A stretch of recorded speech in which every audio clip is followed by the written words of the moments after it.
২০২৫ সালের সকল হজযাত্রীদের বাধ্যতামূলক মেনিনজাইটিসের টিকা নিতে হবে, এমন নির্দেশনা জারি করেছে সৌদি সরকার।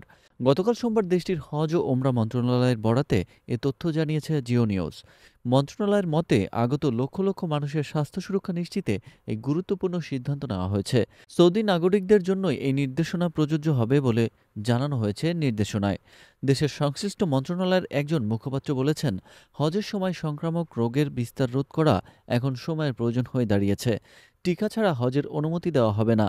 নির্দেশনা অনুযায়ী টিকা সনদ প্রদর্শন করে হজ প্যাকেজের নিবন্ধন করতে হবে। সনদ ছাড়া দেশটিতে কোনোভাবেই প্রবেশ করা যাবে না।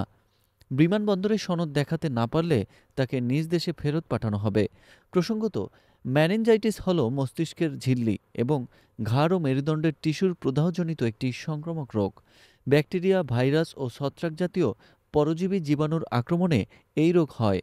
হজের সময় একই জায়গায় মানুষের বিচরণ বেড়ে যাওয়ায় রোগটি বিস্তারের ঝুঁকি রয়েছে। তাই লক্ষ লক্ষ মানুষের স্বাস্থ্যের কথা চিন্তা করে সংক্রামক রোগটির বিস্তার রোধে এই পদক্ষেপ নিয়েছে সৌদি সরকার।